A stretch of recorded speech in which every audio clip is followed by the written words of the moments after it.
Leon, assassin. Vinny, assassin. Clunk, tank.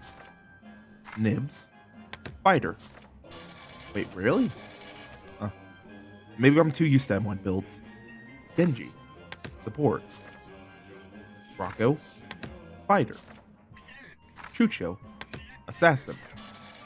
Okay, but why? He has mobility and a fissure in the form of burst. Fine, whatever. By that qualifier, someone might pull out Raylan with boots and go, behold, an assassin. Ulip, support? Yeah, alright. Deadlift, tank. How on earth does Deadlift not constitute a tank? He has the same health pool as Scoop and built-in damage mitigation.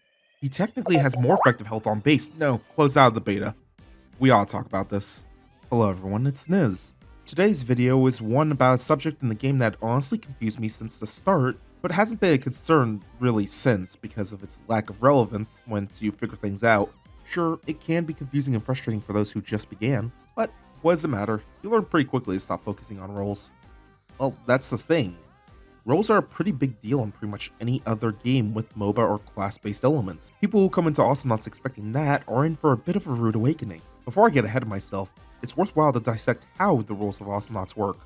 You see, Ranma wanted there to be some sort of categorization for the game's cast. However, as it may be unsurprising to hear, Awesomenauts is a bit weird when it comes to MOBAs. This partially affects its difficulty in categorization. What's a support? A character who can heal or mitigate damage for teammates?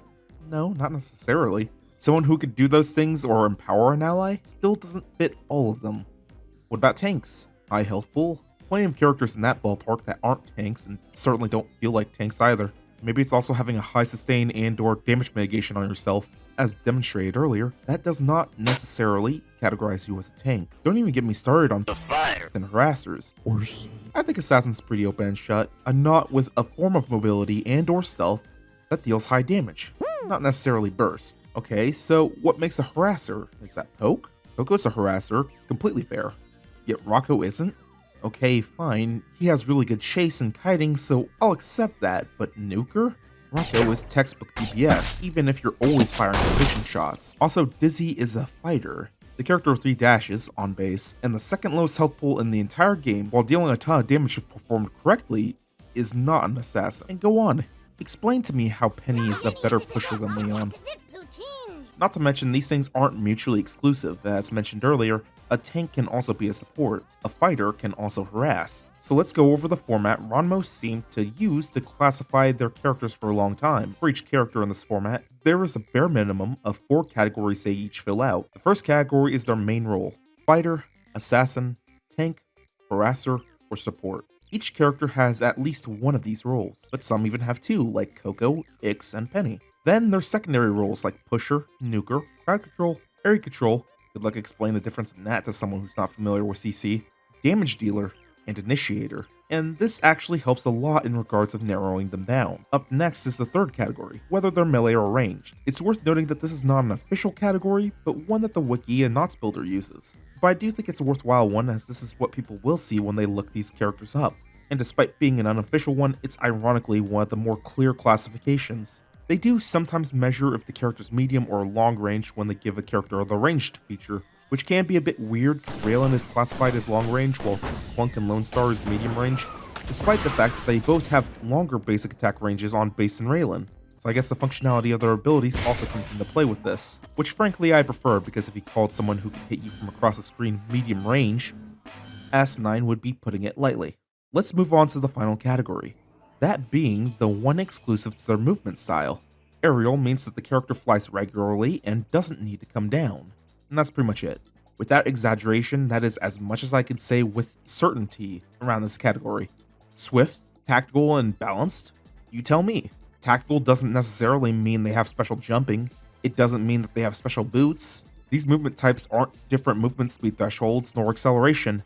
As soon as I think I got the requirements nailed down, they evade me, and not from a lack of trying.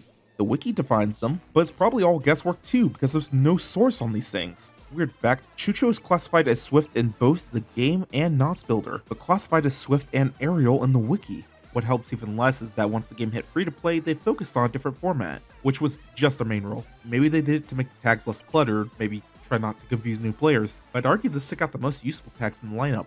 But I don't blame it too much for being a bit vague. You can't possibly give an apt description with just rules alone. They're a guideline, but some of these confusing and sometimes inaccurate descriptions can do more hurt than good. You get where I'm coming from, right? Because of the game's very personalized shop system, rather than the typical MOBA's universal shop, along with their kit being built around 2 abilities, characters' upgrades are more personalized to their kits. And although some may think that this makes the game more rigid and leaves little room to be creative with the game's upgrades, I assure you Ronimo did not originally intend for a lot of tech some of these upgrades provided to be a mainstay in the game. My point being, rolls on characters, even if accurate, can be flexible despite this. And I think one of the most common new player misconceptions is that you have to build the upgrades that complement your role. This is also why when you get brand spanking new players, you'll often see a duo going Clunk and Voltar, with the internal logic that Clunk will soak up a ton of damage while Voltar heals him. The logic is sound, and will work in other games, but that's not how Nauts works, not really. Clunk is a tank, but like any nuker, he's also an assassin if you're vertical enough. For 300 solar, Voltar's dropping mines that outdamage Yuri's. Upgraded. Obviously to compensate for it being over 3 times as long of a cooldown, but that's still a huge surge of damage for an ability to have. Face it, there is no mana, there is no ultimates, and there is no committed healer. That's not to say your roles don't matter, but that they're not as important as the second category listed in their format. You don't need a tank so much as you need an initiator. You don't need an assassin or fighter so much as you need someone who can secure kills or control mid. And you don't need a support so much as you need someone who can push without droids for when you do kill people. In fact, that aforementioned Voltar Clunk comp is very akin to the old Sentryhard combo. For those not familiar, it went something like Sentry, Voltar, Ted. Step 1. Spawn in and rush bot because most of the time the enemy team is going to be up top because people usually roll out to the upper area.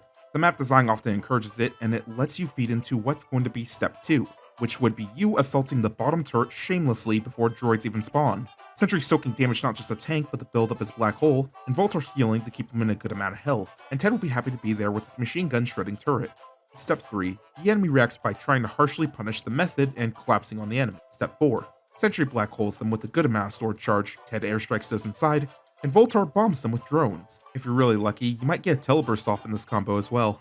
That, along with a few shotgun shots from Ted, is usually enough damage to kill most characters in the game. Then you use this lead and the confusion behind it to snowball. Now, this is a very pub-stompy combo, and won't work on people who know how to bait out black holes or have a dash, because this team kinda lacks initiation otherwise. No thanks, bro. But the point is, this is what someone on the outside would likely expect a traditional comp to look like, but it's also pretty close to what a viable team comp in the not standard would look like.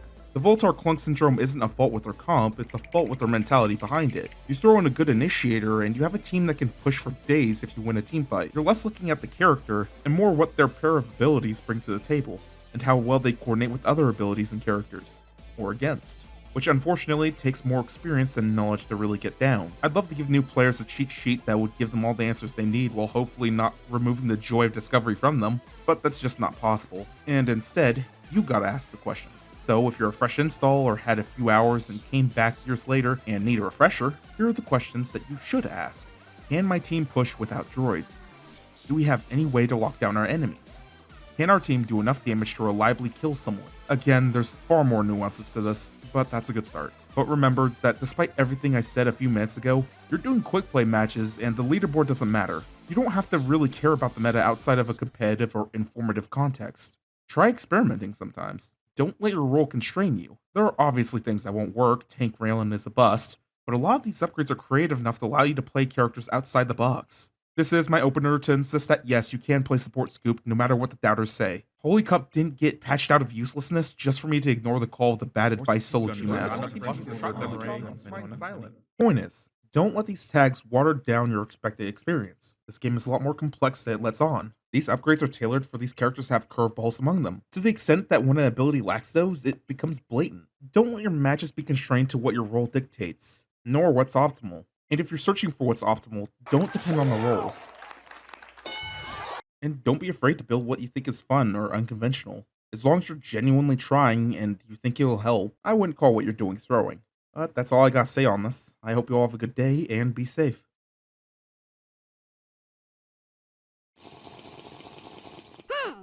Lodestar.